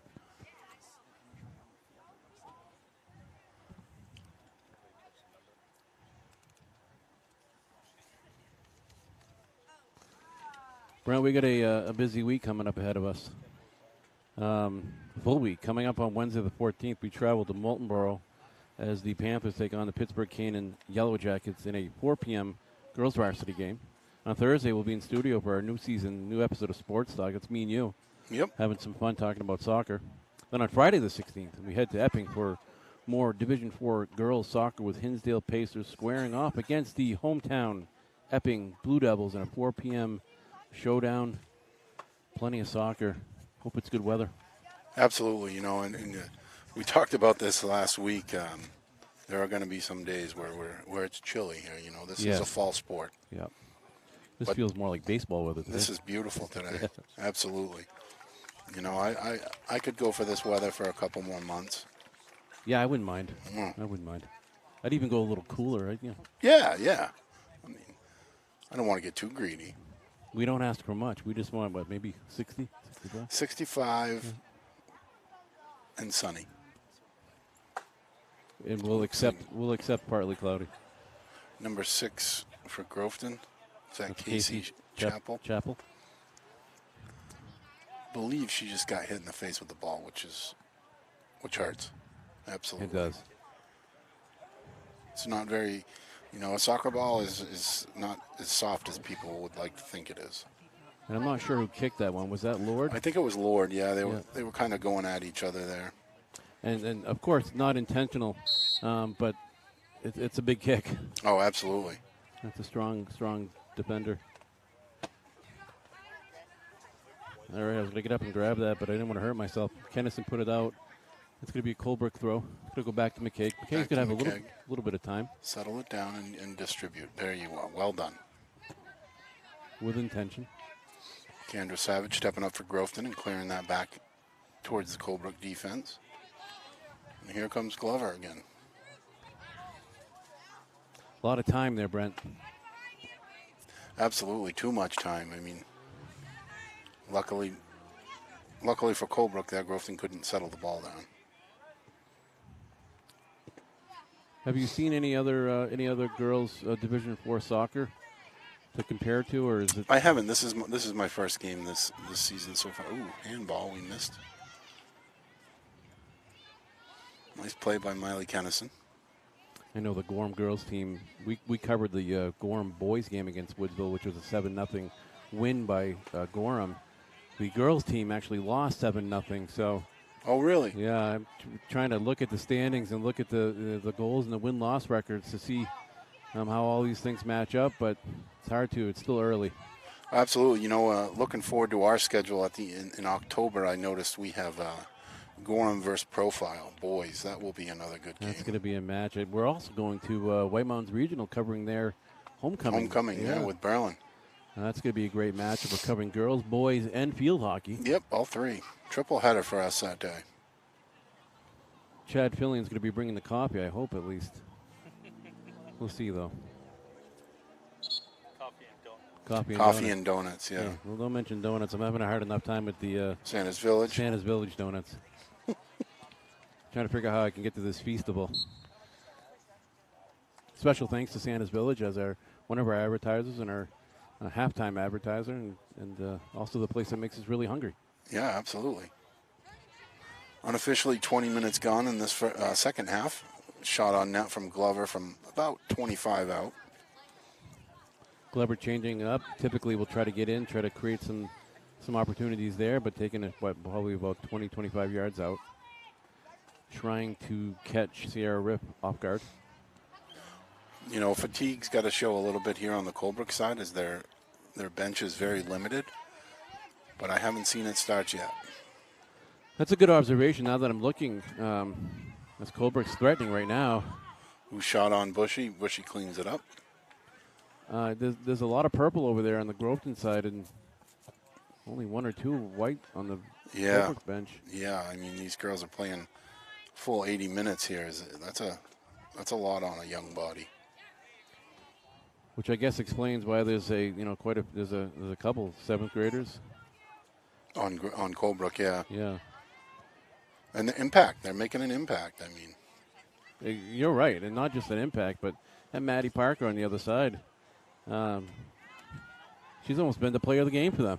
Oh, absolutely. As she's Parker out getting a break right now, I believe. Is that 7? Yep. That's Autumn King. No, excuse me, that's Bridget Wonka Green. Yeah. Another freshman though. At some point, a lot of these players from where we're sitting all look the same. Yeah, absolutely. Ooh, here's a great chance for Colebrook. Oh! Just wide. Was that Wonka Green? I believe it was. That is by far the absolute best chance Colebrook's had all day. And what I liked about Wonka Green is she didn't give up. It was good ball placement. Didn't put it right on the keeper, trying to get to the right-hand corner, it looked like. And, goalie's there. Yeah, no, that was well done. Catherine Bushy came out to cut her angles off, and there was no option. First big threat of the game, though. Really, definitely the half. Gonna battle it out here. Groveton trying to move it up. This is a step by McKeag. McKeag clearing it out by herself here, making a run. She's looking for somebody. That handling call, that's a tricky call for a ref to make. It's a even trickier call for fans to understand as Groveton's pushing, trying to get to Glover. Glover's going to come in. And Kennison put a little bit too far out in front, and Sierra Riff cleans it up.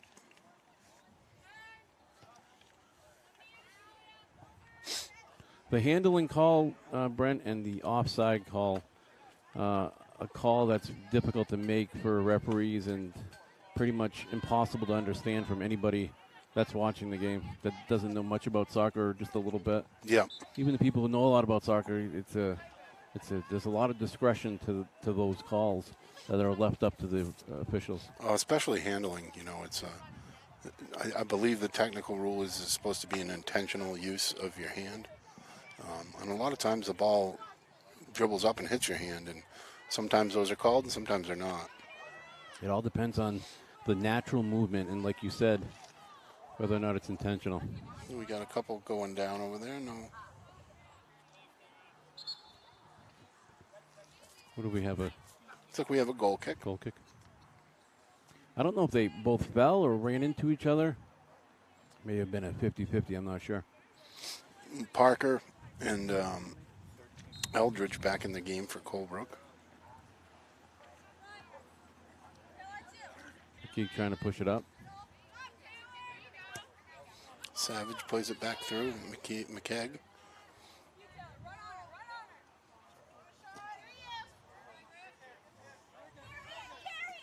Ooh, Eldridge. Kind of tripped from behind there, but no whistle. Nice play to Rizito. Oh, she should have settled that and let it go. Whiting stepped up and took that away from her. Good heads-up play. Oop. Look at the, go ahead. Yeah, Santa Maria there again. Haven't said her name much this half, but Groveton hasn't gone down that wing. And with good reason. Yeah. Oh. We might have another player down. Colebrook still wants to attack. Yeah, they're making a run here. They're going to let this play because the safety of the players in the backfield. Colebrook's still going. The player's down, but the refs are going to let this go through. Give Colebrook that opportunity. And as that opportunity goes away, Matt Shannon, the official, blows the whistle. For the viewer that is learning the game of soccer, what often happens, Brent, is unless it's a significant injury or a head injury, if the other team is possessing the ball and attacking or has an opportunity to score, you will find that the referee will, the official will wait to make that call, blow the whistle. And as Matt Shannon did here today, he was waiting for the transition back this way toward for Groveton offense, and then he blew the whistle. Yeah, no, as an official, it's all about safety of the player. Obviously, if the play is going around the player who's down, the whistle has to be immediately blown. But with the play going away from the player, that's a situation where they can let it play on out for a minute. I think Matt Shannon and A.J. Bray are going to try to figure out what's next. I don't know if it's a drop ball or not. Well, Colebrook had possession at the time, but it looks as though it might be a drop ball. And these drop balls are funny. Typically, when a drop ball in the years past, you have two players there in the drop ball. So this is technically still a drop ball, but only one player will kick it. That's something I've never seen. That changed. They gave the ball to Groveton. Yeah. Maybe A.J. Bray will have some time to explain it to us after the game. I'm not sure if you heard me or not, but I don't think he heard that one. Of course, he's focused on his He's job. focused on his job, Yeah. absolutely. Oh, Colebrook here with another opportunity. Puts the ball back into the middle to Rizito. Rizito going to let one go. Didn't get her full foot on it. Going to be a goal kick for Colebrook. Roughly 15 minutes left in this matchup, Matt. Still 2-0 Groveton. Both goals by Julie Glover. Brent, take a look at this this Groveton offense. Every one of those forwards are even with the defense, which means they want to use some of that speed. Oh, absolutely. They're looking to attack any given second.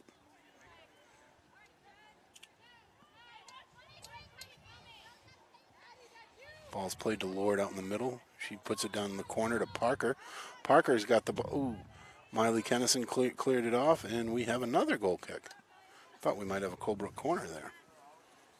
Again, Parker hustling down in the corner there. And you know, if they're going to take a shot, Brent, that's the kind of shot you want them to take. You don't want them to take it square to the net. You want to make it as easy as you can for the keeper to make that save, or just not touch it at all and let it go out. Exactly. Yep. Great point. Here comes McKegg. And there's that offense that we have to be careful with. If you make one mistake, they're there with you. Kennison here with the ball. Push that through. Oh, trying to push Glover through.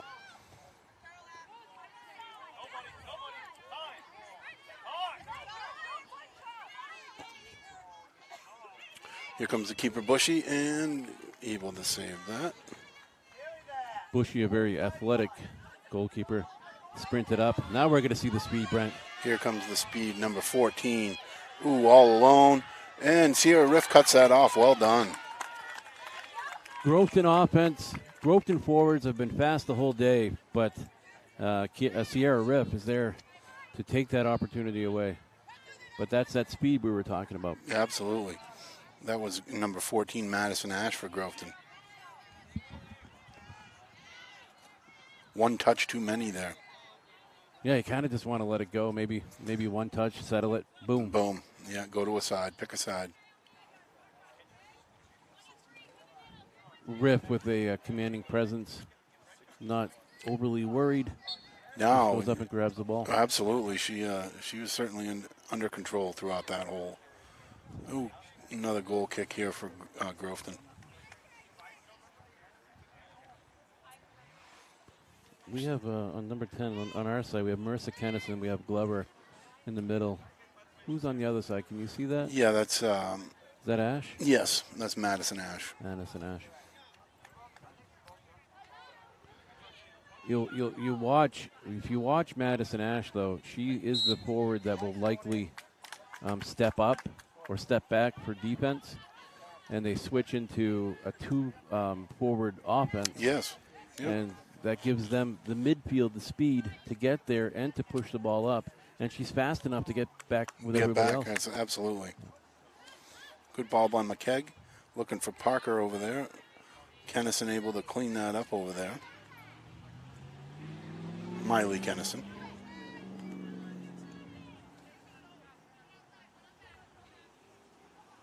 Looks like, they're still going.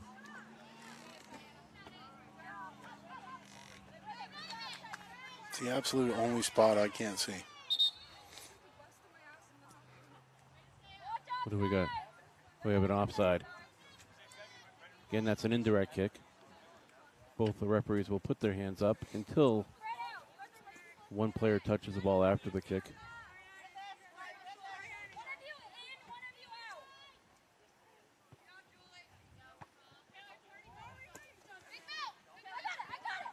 Now Glover will step up, and you watch. One steps up, two keep going. Yep. And they're fast enough to get back. Yeah, they're working well with each other.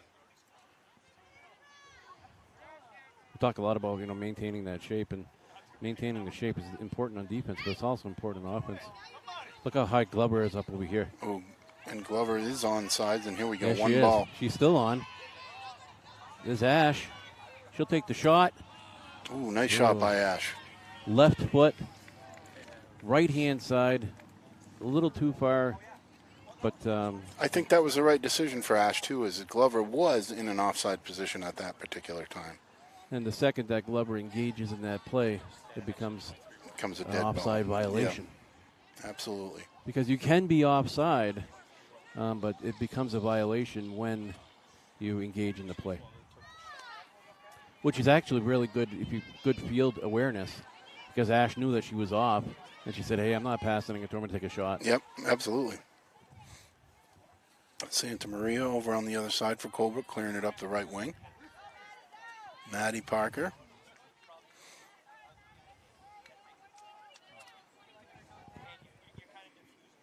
Do we have an unofficial time? Unofficial under 10.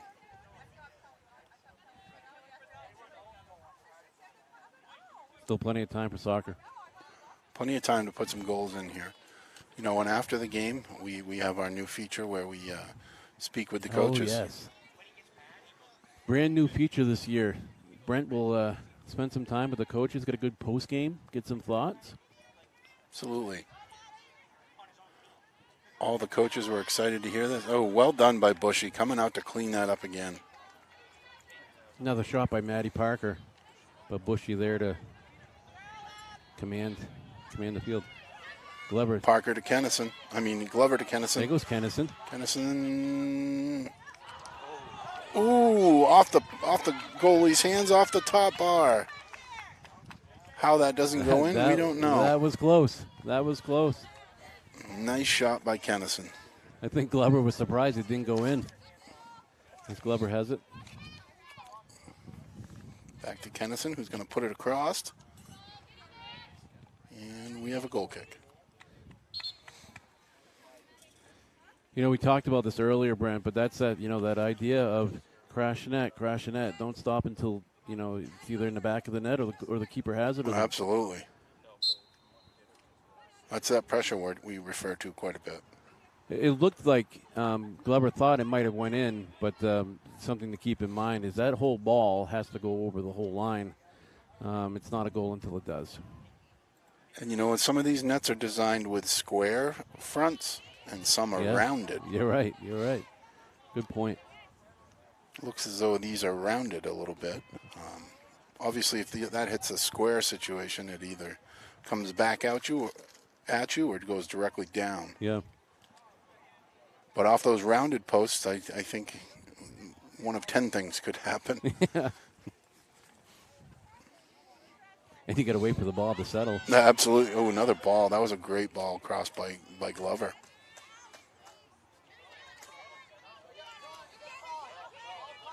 Plenty of green here. Ooh, again, a bad touch. That one touch. You got to keep the ball close to you. Like Kendra Savage was flying over to get that ball, too. I think we got some fatigue here and showing in Colebrook a little bit is there's a lot of space and time here for these Groveton players. Savage stepping up, cleaning it out. Puts one on net.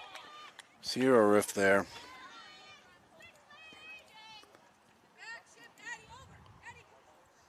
And it's hard because it's not only the offense that's working hard and exhausting their energy, but this defense had to be on mark the whole game. Oh, absolutely. And keep up with those fast forwards.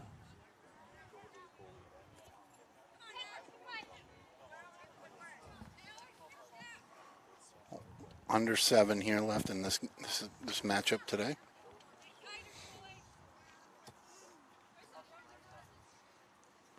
You almost, as a Groveton team, really want to turn the afterburners on, knowing that there is some fatigue that's settling in or close to settling in. Oh, nice ball by Glover again. Lord there to clean it up. Colebrook has to be more deliberate here and move the ball down the field. Nice ball. Good through ball. Glover wanted that hat trick. She can shoot from anywhere. Yep. That's a tough angled shot there. She's looking for the hat trick, though. And you know, just going back to what you were saying, that's that intentional component. Just not kicking the ball, not, right, hoping somebody to get it. I mean, Groveton definitely has more pep in their step right now than Colebrook does. Colebrook's kind of back on their heels. Defense might be a nice, good ball. There's Colebrook trying to set something up. Too many touches. What do you think? Yeah. One touch, two touch, make a decision, move the ball. McKegg coming up here. Oh, caught her right in the chest. That stings. Yeah, and now she's gone down. She is hurt. But again, we have a Colebrook situation here with AJ Bray's aware of the situation, waiting for the transition to switch.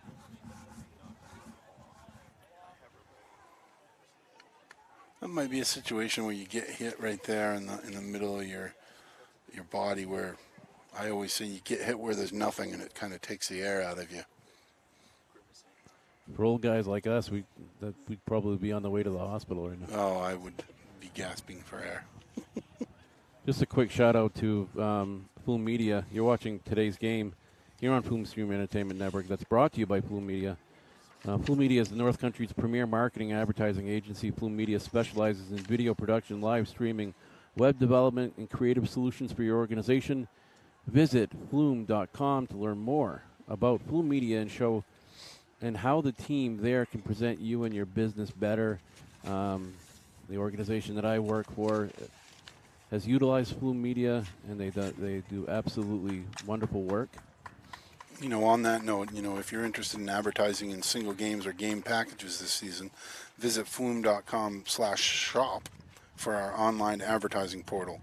On sale this month, you can purchase single game advertising for $50 a game, valid on any of our upcoming games during our 2022 statewide coverage. For more information, visit flume.com/shop or send us a message at advertising@flume.com. We're going to have another drop ball, I believe. Is this a 50-50 drop ball, or is this a give it one team? This one might be. I'm tempted to ask AJ, but I know he's busy right now. Looks like it's going to be 50-50. It's kind of like a hockey face-off. Drop all the purple, right? officials are going to work this out. It sounds like it's going to be a drop ball back to purple.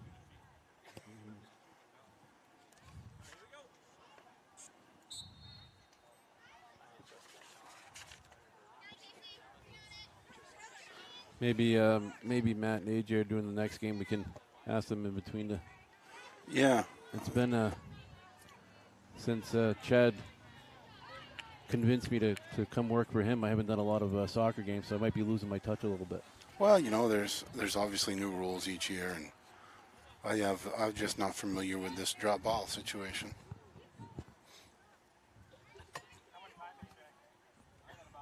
We got the. Roughly 6 minutes unofficially on the clock. And as you said, the referees keep that time. Yep, time's kept on the field here. And, you know, there's time for Colebrook here. You put one in here and you got an opportunity, but another goal kick. And you're right, Brent. You know, that we'll talk a lot about it. We talked a lot about it today. We'll talk a lot about it this season. Momentum. And you score that goal, suddenly there's a ton of momentum going in your direction, and you're only down by a goal. You get some of these Groveton defenders on their heels. Yeah, absolutely. And it takes one more. You know, putting a goal in right here will ramp up the intensity of this game twofold, and even the crowd will start getting into it. The home team is up 2-0. Groveton's homecoming, so I'm sure that they would like to continue in that direction. Get a W, get a homecoming W. Sure, you always want to win at home. Ooh, Kennison with a touch. Can she beat her to it? No. Can they're looking for a battle there? Will be a corner for Groveton. Second corner of the half for Groveton. Now watch. You see Glover over here? Is that Glover? Yep. Look how far back she is, completely out of the play on this corner kick. Watch the engagement. She'll see she's taken off of the net right now. Oh, ball comes off. There it is. Ooh, miss the net there by Groveton, number 6, Casey Chappell. Good heads-up play by Groveton. Both forwards, almost all three forwards, started back at the 18, crashing in on the kick. Oh, absolutely, and they put the ball right across the front of the goal mouth and gives you an opportunity. Here's Madison Parker on our side now. Playing like a senior.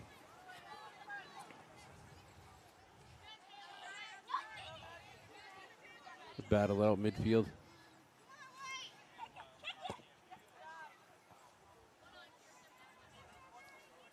Cheyenne Fuller. Parker still pressuring. Good little battle there in the corner. Parker wins it. Oh, loses possession. Kirsten Allen down there on the defense for Groveton.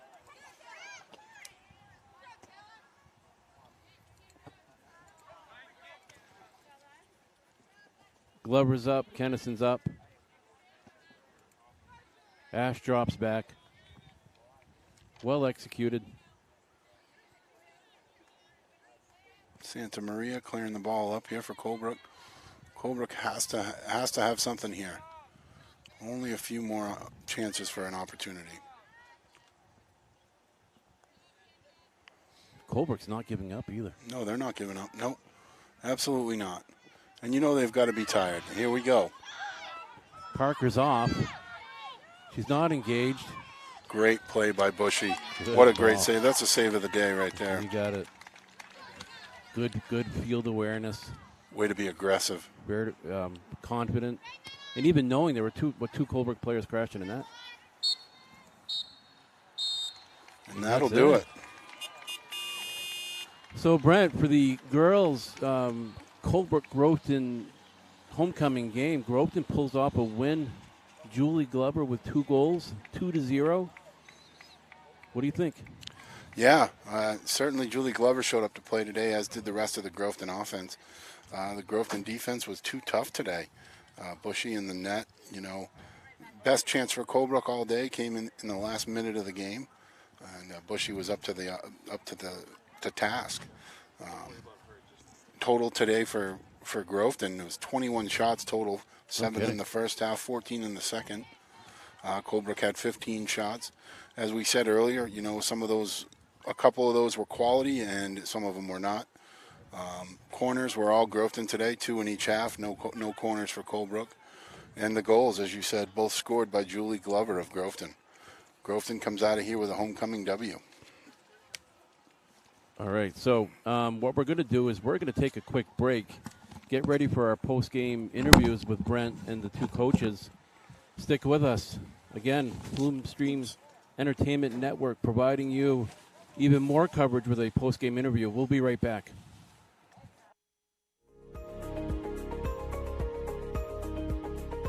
Hi there, I'm Chuck Lloyd, president at White Mountains Community College, just talking to you a little bit about our college. We've been here since 1965. We've got 3 locations in Berlin, Littleton, and North Conway, and we're also online.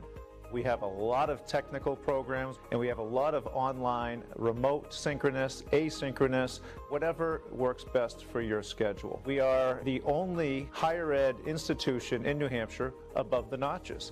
And what that means for us is we've got to be all things to all people. And we aim to try to do that by responding to workforce needs, industry and business, and partner locally with the needs of our communities. We could not be more excited to host new students coming in January.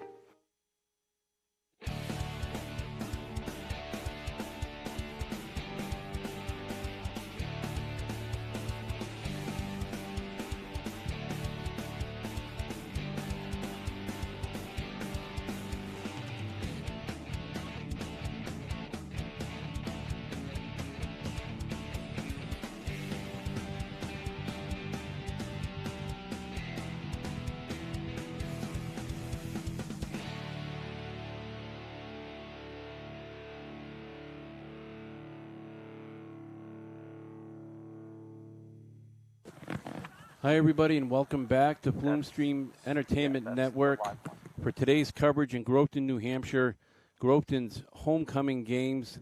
First game, Groveton girls victorious 2-0 with Julie Glover scoring 2 goals and a very fast forward Groveton offense taking control of the game today. Regardless of what they were able to bring in their offense, they played against a very strong Colebrook team who had some opportunities, weren't able to capitalize. But I'm sure there's going to be things that they've learned from this game as for both teams. And we're going to get ready here to watch the boys teams play. Here at Flume Stream Entertainment Network, we're always trying to find different ways to provide you coverage. Trying to incorporate the teams and the players and the coaches. And I'm just waiting right now for signal from Brent Colville, who's actually new to the Flume Stream team. And he's looking for coaches right now. I'm just waiting for a thumbs up on that. But again, Groveton, their homecoming game. The girls won 2-0. Shout outs to Julie Glover for scoring a couple goals. While we're here, I'd like to shout out for what perhaps for a few players is actually their last homecoming game here in Groveton, and that's senior number 14, Madison Ash, senior number 4, Julie Glover, senior number 10, Marissa Kennison, senior goalie, number 0, Catherine Bushy, senior number 16, Martha Hodge. And I believe that's everybody. Congratulations to those seniors. Congratulations to your homecoming win. And congratulations to senior Julie Glover, who put 2 biscuits in the baskets, as they say. It only takes 1 goal to win this game, and she scored 2. But also, is he ready? Okay. I'm being told that, Brent, I hope you can hear me. Again, Flume Stream Entertainment Network is providing another additional coverage, and we're going to do a post-game interview with both coaches. Brent, I can't hear you, but I'm going to hand it off to you. All right, thank you, Matt. I'm here with Coach Sarah Leclerc from the Groveton Eagles with her 2-0 homecoming win today here at the Groveton Fields. Coach, what are your thoughts on today's game? I think that it was a very aggressive game. We're dealing with some injuries, but we definitely moved the ball well, and I'm pretty happy with the outcome. Absolutely. I think your forward line is very, very fast. Obviously, Julie Glover knows how to finish at the net. And moving forward, what do you guys got coming up? I mean, we had the first couple games were really tough. We lost probably Aspen for the rest of the season, and maybe another few, but whatever. Just want to get more wins under the belt because I think they only had 2 last year, and it was rough, and the girls are eager to win. They want to win now, and I just want them moving the ball down the sides and possession passing and not just the game of boot ball, but I think we have a good group of girls and just got to keep them competitive and want this win, and I think we can go far. Awesome. I appreciate your time today, Coach. Thanks for joining us on the Flume Stream Entertainment Network, and we look forward to covering you guys again. All right, thank you. Thank you, Coach. Thank you. Back to you, Matt. All right, Brent, thank you for that additional coverage. Thank you to both coaches for offering some thoughts on the game.